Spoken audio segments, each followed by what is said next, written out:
Welcome to another week of the Monday Morning Haskell video blog. We're going to be continuing work on our Haskellings program this week, the automated beginner tutorial for the Haskell language, and this week we'll be focusing on writing unit tests for the watch functionality. This is going to be a little bit of a complex process, just to give and you'll understand why as we do a quick refresher on the watch functionality. So we'll type in the Haskellings watch command, and this will start looking at our different exercise files and trying to compile them for us and tell us, hey, this isn't right. So we can go ahead and start trying to fix these issues, and it'll tell us, hey, this compiled, but we have to, in order to move on to the next exercise, we have to remove this I am not done line. And then we can move on to the types 2 module as it indicates, and we'll fix the issues there.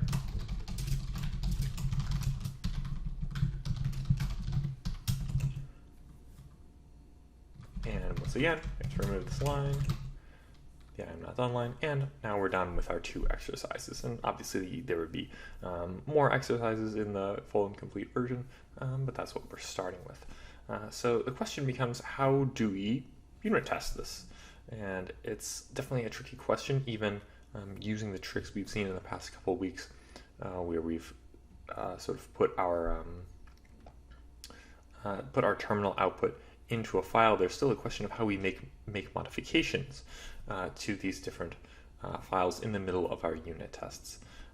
So the essential way that we'll be doing this is, within the tests directory, we have another set of exercises. Specifically, we have the watcher types file, and in this in this directory, we have basically 3 different versions of our watch functionality, or rather of these exercises in their different states. We have, for instance, just taking types 1, we have the original version. And this has, nothing filled in. This won't compile. And then we also have types 1 mod 1. Here is modification 1, where we actually fill in the type here, so it should compile at this stage, but we still have the I am not done line. And then we have types 1 mod 2. And this removes that line. This is the final stage of our exercise. So in the middle of our unit test, what we're going to be doing is we're going to be copying each one of these 3 files into the actual exercise location. Again, sort of sandboxed within our test directory, and we'll just copy each of these in turn and allow the watcher a chance to, see the modification, and then we will be able to really test what terminal output is produced by those modifications. So for instance, if we go into test code, we'll see that these are sort of the list of exercise infos that we need for just these watcher tests. And again, we see that we expect these to be in the watcher types directory, and that we expect it to be types 1 .hs, and types 2.hs. For the next one. So how then do we go about really making these modifications and really filling out these tests, running these tests, and making assertions? That's going to be the focus of the rest of this video. So where we will start is by just making an outline of basically the HSpec outline of this test. So we'll start by saying, okay, before, and we have, as we've done in the past, we have a before hook down here. I did say last week that we would be doing a before and after hook, but once again, the before and after approach didn't really seem particularly tractable after further examination. So we'll just be having a before hook that will pass us as a string. Take note that we get the string out of the before hook, which is going to tell us what the final terminal output is of our program, and we'll need to pass our paths, and we'll also just need to pass essentially an output file, and this can be almost whatever you want me to say, washertests.out. And so we'll pass that information to our before hook so that we can start really writing our HSpec portion. And so we'll say describe when running water. We're only going to have one if block in this particular case because we only want to run the before hook once. For each time you run the if block, it will run the before hook. There is a way around that using before all, I think, but I decided not to do that for this particular portion. So we'll say it should step through the watch process in stages, and now we get the string output from our before hook as an input to the assertion stage. So we'll say outputs are now our output lines, and now we're going. We see I've already set up. We have this expected sequence of lines. So in other words, these are the different stages we expect for our watcher program. So at first we should say we couldn't compile types 1, then we could compile it, but we need to remove the done line, and then it should compile and just be done, and then we need to go through the same process with types 2, delivering one final message at the end saying that we've completed both of the exercises. So we expect that our output, there will be other lines in there, obviously for the compilation failures, but the main thing we're focused on is, in fact, these particular lines. So I've written, or I will write, coming up next, this assert sequence function. So assert sequence, we have this expected sequence of messages in our output, and we'll break our output into lines so that we can analyze that. So let's look at how we'd actually do this, and assert sequence is just going to be a normal sort of recursive Haskell function. The key is that if we run out of expected lines, then essentially we've succeeded. We can just return the empty object as our expectation. This will, as a default behavior, this will say, okay, everything passes, we're good. And the sort of converse case of that is if we have remaining lines, but there's nothing else in our output, then we want to do an assert failure. And we'll say, okay, we did not find all the expected messages, everything we were looking for, at least in the order we expected it. So remaining were, and let's show remaining. So that's our failure case, and then we need the base case. Or sorry, not the base case, the recursive case is what we need now. So we have all our messages, and then we have the first expected string and the rest, and the first file line and the rest of the file. And essentially we just want to compare these two first lines. So if expected, expected,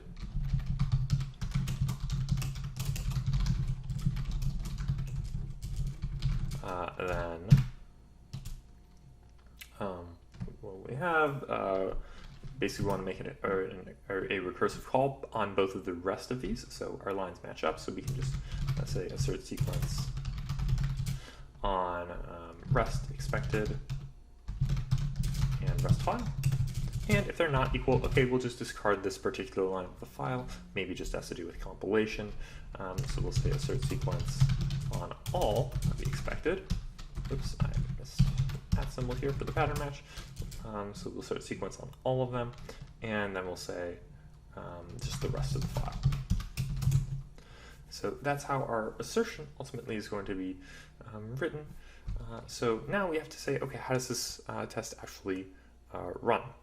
And we'll write, most of that action really happens in this before hook down here, but we'll make one quick helper function for actually making the modifications. What this make modifications function does is basically it will take a list of file path changes. So we have a list of tuples, and each one of these contains the source file path. So this is like our test, one of the stages of our test. So this is either test 1 orig, or test 1 mod 1, test 1 mod 2, etc. And then the second part of this tuple is going to be the destination. So this is the actual exercise file we're creating, which will just be like types 1 or types 2 without sort of the extra suffix there. So again, we're going to do this in a fairly simple recursive fashion. If there are no more modifications to make, let's return. If we do have one to make, so we have source and destination. Now, because of how our watcher works, it needs to have at least a 1 second delay before it can recognize new changes to the file, and this was definitely a little bit required a bit of experimentation on my part to determine that you need to have a bit of a delay both before the file copy happens and after, or else there's a chance that it won't really pick up the change in the way that you want. So we're going to start by delaying, sleeping our thread for 1 second, and we'll say copy file source test. This is just something from system.directory. And then the other thing is that copying the file isn't actually going to be enough to trigger the file system notification. We also need to set the modification time to, and what we'll do is we'll get current time, and we'll pass that to set modification time on our destination file. And so once it sets the modification time, now the fs notify library will pick up on the fact that something has changed. After that happens, we're going to do another delay, just so that there will be a bit more time for the watcher to really do its work, and then if we have more modifications to make, we'll make a recursive call. So we'll make modifications on the rest. So now all we need to fill in is our before hook. That's the last stage of the process. And so this has a few different stages. A lot of it's going to be kind of similar to the before hook we did last week with our with just trying to compile the exercises on their own. So we're still going to build a configuration. So given this output file, we want to say, okay, let's, the full file path of this, based on this output file, this should be the project root, this gen, and then the out file. And then we want to have a configuration, or we need to get a handle to this output file.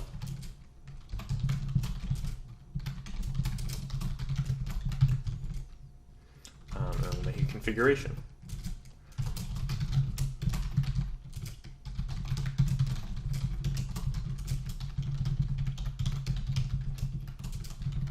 And center out, center in.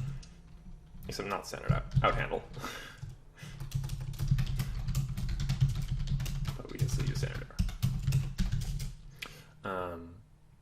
Now, the next thing is we're going to want to actually launch the watcher, but before we do that, we actually want to copy the original versions of the files. So we want to create the starting point of our test. So we'll say copy original files, and this is going to be, I've added this function in these variables down here. Add full directory is a function that will basically take an extension and just put it in our final watcher types directory.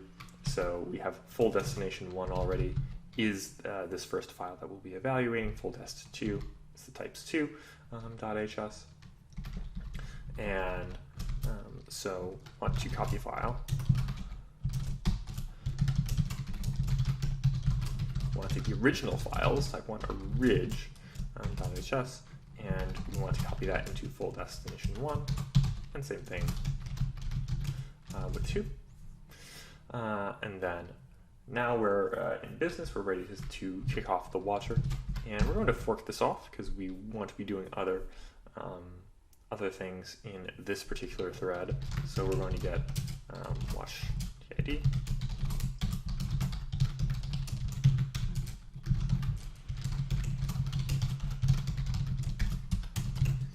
So this is we'll fork our watcher off to a different thread, and at the end of this process, we'll want to kill that thread. And because the run exercise watch function doesn't have any meaningful return value, it just returns the unit. And in between, we want to actually modify the files. So we want to make our modifications. And I've already specified the list of modifications down here. We have, mod 1 and mod 2 both go into the full destination. And then same thing with the types 2 exercise. So we'll make modifications. And again, the fact that we kill the watcher thread right after doing this, this is part of the reason why we need the delay on both ends, including after it, including after we make the modifications, that we don't prematurely kill our watcher thread. But yeah, we don't want to just leave the process hanging around. So then after that, it essentially, once again, it will reduce to our to what we were doing in the original version of these tests with the simple run exercise tests. Say h close. On our out handle, we will remove the generated files. Remove file, I should say.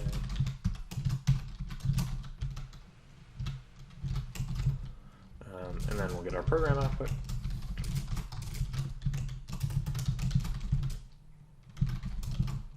Full FP, is that right? Yes. And then we'll return that. That is the result of our program hook. So now we should be ready. We'll hop into another terminal and we'll start running our tests.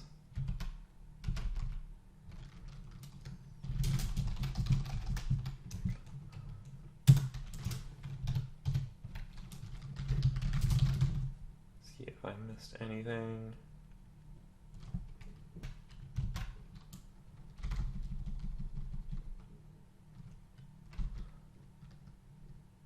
I missed an equal sign here.